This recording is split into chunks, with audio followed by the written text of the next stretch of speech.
Islamic biography اور history کو سننے والے میری تمام معزز ساتھیوں کو میرا محبت و برا سلام۔ نہ تو قلم میں اتنی سکت ہے کہ حسن مصطفیٰ کو حیطۂ تحریر میں لا سکے، اور نہ زبان ہی میں جمال مصطفیٰ صلی اللہ تعالیٰ علیہ وسلم کو بیان کرنے کا یارہ ہے۔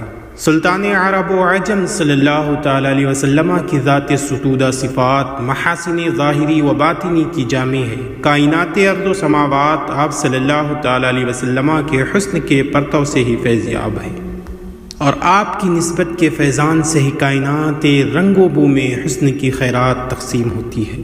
میرا آج کا موضوع نبی پاک صلی اللہ تعالیٰ علیہ وسلم کے حسن سراپا کا حسین تذکرہ ہے، جس میں آج کے اس موضوع میں نبی پاک صلی اللہ تعالیٰ علیہ وسلم کے حلیہ مبارک کا ذکر کرنے کی کوشش کرتا ہوں، اور اپنے رب قدیر کی بارگاہ میں دعا گو ہوں کہ اے پاک پروردگار عالم میری زبان کو قوت گویائی سے سرفراز فرما، آمین یا رب العالمین۔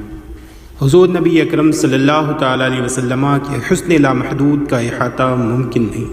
آپ صلی اللہ تعالیٰ علیہ وسلم کے حسن کی مثال تو بحر بے قرار کی سی ہے، جس میں کوئی ایک آدھ موج اچھل کر اپنے آپ کو ظاہر کرتی ہے، اور دور دور تک پھیلے سمندر کی گہرائیوں میں اترنا کسی کے لیے ممکن ہی نہیں۔ بعین ہی حقیقت حسن محمدی صلی اللہ تعالیٰ علیہ وسلم تک رسائی کسی فرد کی بات نہیں کہ محدود نظر اس کا کما حق کہو ادراک کر ہی نہیں سکتی۔ یہاں یہ بات ذہن میں رکھ لیں کہ شمائل اور حلیہ مبارک کے بیان کا مقصد یہ ہے کہ ہر امتی کے دل میں آپ صلی اللہ تعالیٰ علیہ وسلم کی ذات سے عشق و محبت کا تعلق پختہ سے پختہ تر ہوتا چلا جائے، اور اس کے شوق زیارت کو جلا ملتی رہے۔ نبی پاک صلی اللہ تعالیٰ علیہ وسلم کے حلیہ مبارک کا ذکر ہم اس امید پر کر رہے ہیں کہ ہمارے لیے توشہ آخرت بن جائے، اور ہماری یہ ادنا سی کاوش بارگاہ باری تعالیٰ میں شرف قبولیت پا کر ہمارے لیے حضور نبی اکرم صلی اللہ تعالیٰ علیہ وسلم کی شفاعت کا موجب بنے۔ کتب احادیث میں نبی پاک صلی اللہ تعالیٰ علیہ وسلم کے حلیہ مبارک کے حوالے سے بیان کردہ روایات کے مطالعے سے جو کچھ میں جان سکا وہ یہ کہ آپ صلی اللہ تعالیٰ علیہ وسلم کا جسم اقدس نہ تو مائل بفربہی تھا اور نہ ہی ناتوا و نحیف، بلکہ آپ صلی اللہ تعالیٰ علیہ وسلم کے جسم اقدس کی ساخت سرتا حسن اعتدال کا مرجع تھی۔ آپ کے جملہ اعضائے مبارکہ میں ایسا حسین تناسب پایا جاتا تھا کہ دیکھنے والا یہ گمان بھی نہ کر سکتا تھا کہ فلاں عضو دوسرے کے مقابلے میں فربا یا نحیف ہے۔ فربہی اور دبلا پن کی دونوں کیفیتیں شخصی وجاہت و جسمانی حسن و وقار کی منافی سمجھی جاتی ہیں، چنانچہ اللہ رب العزت کو یہ بھی کیوں کر گوارا ہو سکتا تھا کہ کوئی اس کے کارخانے قدرت کے شاہکار عظیم کی طرف کسی خلاف حسن و وقار امر کا گمان بھی کر سکے۔ خدای عز و جل نے بالیقین اپنے محبوب صلی اللہ تعالیٰ علیہ وسلم کو بے مثل اور تمام عیوب و نقائص سے مبرہ تخلیق کیا تھا۔ آپ صلی اللہ تعالیٰ علیہ وسلم کا سراپا کمال درجہ حسین و متناسب اور دلکشی و رعنائی کا حامل اور حسن و خوبی کا خزینہ تھا کہ اسے دیکھ کر ایک حسن مجسم پیکر انسانی میں ڈھلتا دکھائی دیتا تھا۔ صحابہ کرام علیہم الرضوان آپ کے حسین سراپا کی مدح و ثنا میں ہر وقت ربط اللسان رہتے۔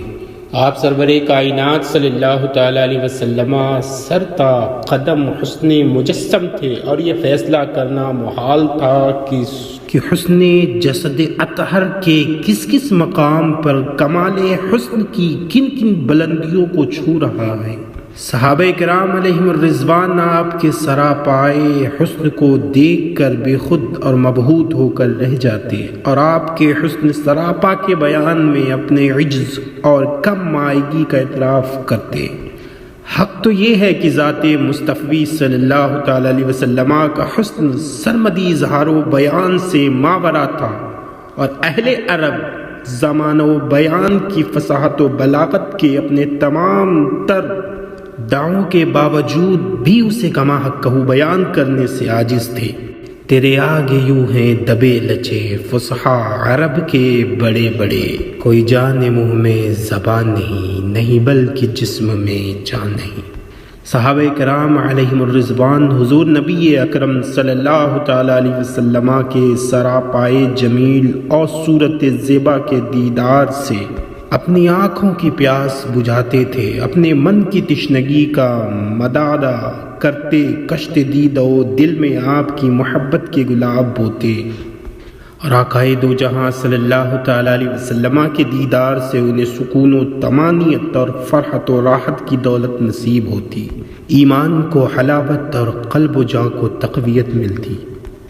مولائے کائنات سے حسن مصطفیٰ کے تذکرے سے بھرپور ایک روایت ہے جس میں انہوں نے نبی پاک صلی اللہ تعالیٰ علیہ وسلم کے حلیہ مبارک، جسمانی تناسب، اعضائے مبارکہ کے حسن اعتدال اور اوصاف حمیدہ کے بارے میں بیان کرتے ہوئے فرمایا، آقا صلی اللہ تعالیٰ علیہ وسلم کا قد مبارک نہ زیادہ آپ لمبے تھے اور نہ پست قد، بلکہ میانہ قد کے تھے۔ آقا دو جہاں صلی اللہ تعالیٰ علیہ وسلم کے بال مبارک نہ بالکل پیچیدہ تھے اور نہ بالکل سیدھے، بلکہ کچھ گھنگریالے تھے جس میں اطہر میں فربہ پن نہ تھا۔ چہرے مبارک بالکل گول نہ تھا بلکہ اس میں تھوڑی سی گولائی تھی، رنگ سفید سرخی مائل تھا۔ مبارک آنکھیں نہایت سیاہ تھیں، آپ کی پلکیں دراز، جوڑوں کی ہڈیاں موٹی تھیں، کندھوں کے سرے اور درمیان کی جگہ پرگوشت تھی۔ آپ کے بدن اقدس پر زیادہ بال نہ تھے۔ آپ صلی اللہ تعالیٰ علیہ وسلم کی ہتھیلیاں اور پاؤں مبارک پرگوشت تھے۔ آقائے دو جہاں صلی اللہ تعالیٰ علیہ وسلم جب چلتے تو قدموں کو قوت سے اٹھاتے گویا نیچے اتر رہے ہوں۔ جب آپ صلی اللہ تعالیٰ علیہ وسلم کسی کی طرف متوجہ ہوتے پورے بدن کو پھیر کر توجہ فرماتے۔ دونوں شانوں کے درمیان پشتے مہر نبوت تھی۔ آقائے دو جہاں خاتم الانبیاء ہیں، سب سے زیادہ سخی دل والے، سب سے زیادہ سچی زبان والے، سب سے زیادہ نرم طبیعت والے، اور خاندان کے لحاظ سے سب سے زیادہ افضل تھے۔ جو آپ صلی اللہ تعالیٰ علیہ وسلم کو اچانک دیکھتا پہلی نظر میں مرعوب ہو جاتا، جو آپ کے قریب آتا آپ سے مانوس ہو جاتا اور آپ سے محبت کرنے لگتا۔ الغرض آپ صلی اللہ تعالیٰ علیہ وسلم کا حلیہ بیان کرنے والا یہی کہہ سکتا ہے کہ میں نے آپ جیسا پہلے دیکھا نہ بعد میں۔ حسن مصطفیٰ کی دل نشین تذکرے ایک اور مقام پر حضرت ام معبد رضی اللہ تعالیٰ عنہا سے روایت ہے، تاجدار کائنات نے مکہ معظمہ سے مدینہ منورہ کی طرف ہجرت فرماتے ہوئے ایک ایسے مقام پر پڑاؤ کیا جہاں ایک پختہ عمر کا خیمہ تھا۔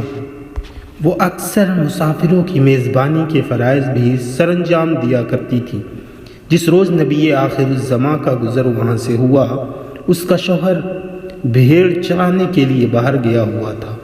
گھر میں صرف ایک لاغر بکری تھی جو ریوڑ کے ساتھ جانے سے قاصر تھی۔ تاجدار عرب و عجم نے معجزاً اس بکری کا دودھ دونا شروع کیا۔ آپ صلی اللہ تعالیٰ علیہ وسلم کے ہاتھوں کی لمس سے اس بکری کے خشک تھنوں میں اتنا دودھ بھر آیا کہ وہاں موجود تمام لوگ سیر ہو گئے، مگر وہ دودھ تھا کہ ختم ہونے کا نام ہی نہ لیتا تھا۔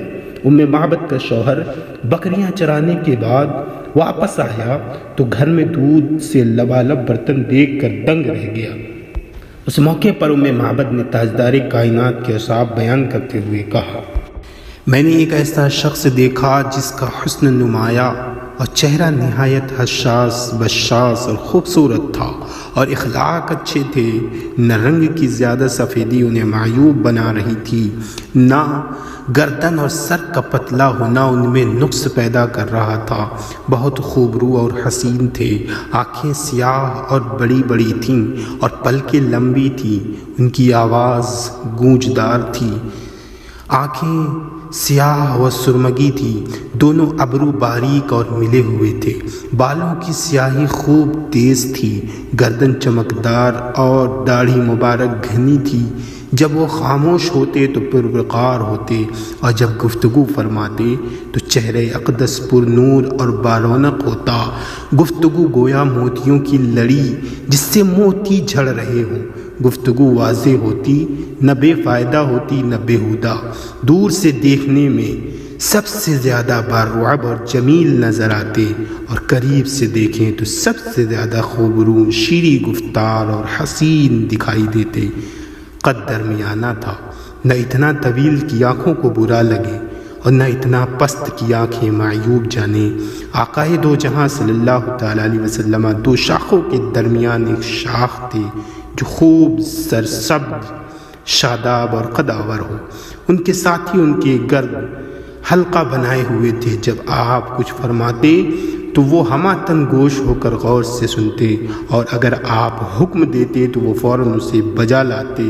سب آپ کے خادم تھے، اور آپ نہ ترش رو تھے اور نہ ہی آپ کے فرمان کی وہ لوگ مخالفت کرتے۔ حسن مصطفیٰ کے بیان سے یہ معلوم ہوتا ہے کہ ہمہ وقت نبی پاک صلی اللہ تعالیٰ علیہ وسلم کے ساتھ رہنے والے صحابہ کرام ہی نہیں بلکہ ہر وہ فرد بھی آپ کے حسن سے متاثر ہوئے بغیر نہ رہ سکتا جو آپ سے پہلی بار ملاقات کا شرف حاصل کرتا۔ معبد بے ساختہ اپنی زبان میں تاجدار کائنات کی نعت گوئی کر چکی تو اس کے شوہر نے مسحور کن انداز میں انتہائی عقیدت اور وارفتگی کا مظاہرہ کرتے ہوئے کہا، یقیناً یہی وہ شخص ہے قریش جس کی زندگی کے در پہ ہیں۔ اگر میں انہیں پا لیتا تو ضرور ان کی ہم رکابی کا شرف حاصل کرتا، اگر ممکن ہوا تو میں اب بھی انہیں ضرور پالوں گا۔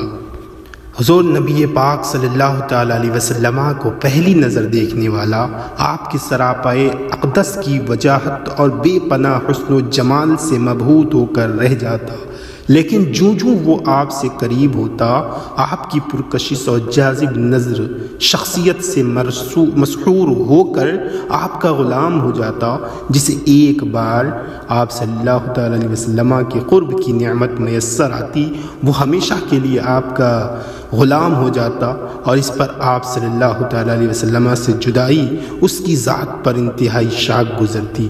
ان روایات سے یہ حقیقت آشکار ہوتی ہے کہ نبی پاک صلی اللہ تعالیٰ علیہ وسلم کی سیرت پاک اور سراپائے مبارک کو خالق کائنات نے ہر قسم کے عیب اور نقصوں سے یکسر مبرہ اور منزہ تخلیق کیا تھا، یہاں تک کہ آپ کی پوری حیات طیبہ کے دوران کسی حاسد کو بھی آپ پر انگشت نمائی کا حوصلہ نہ ہو سکا۔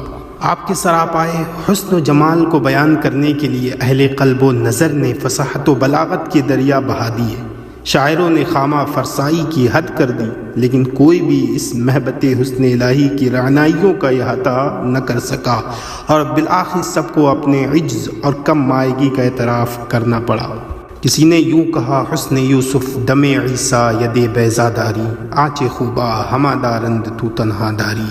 غالب جیسے قادر الکرام شاعر نے اپنی عجز بیانی کا اظہار یوں کیا ہے، غالب ثنائے خواجہ بہ یزداں گذاشتیم، کہاں ذات پاک مرتبہ دان محمد است، لیکن رضا نے ختم سخن نسب کر دیا، خالق کا بندہ خلق کا آقا کہوں تجھے۔ آپ کا سراپائے اقدس تناسب اعضاء کا بہترین شاہکار تھا۔ آقائے دو جہاں صلی اللہ تعالیٰ علیہ وسلم کا حسی و ظاہری پہلو حد درجہ دلکش اور جاذب نظر تھا۔ نبی پاک صلی اللہ تعالیٰ علیہ وسلم ہر مجلس میں مرکز نگاہ ہوتے تھے، اور دیکھنے والی ہر آنکھ آپ کے سراپائے انور کے حسن و جمال کی رعنائیوں میں کھوئی رہتی، اور بیان کرنے والا جہاں بھی ہوتا اسی حسن کے چرچے کرتا۔ یہ تھا میرے آقا صلی اللہ تعالیٰ علیہ وسلم کا حلیہ مبارک۔ میری علم کے مطابق میرے بیان کرنے میں جو قصداً سہواً غلطیاں ہوئی، بار الہی سے اپنے رحم و کرم سے معاف فرما۔ انشاءاللہ میں اپنے آئندہ موضوع میں نبی پاک صلی اللہ تعالیٰ علیہ وسلم کے چہرے اقدس کا بیان کروں گا۔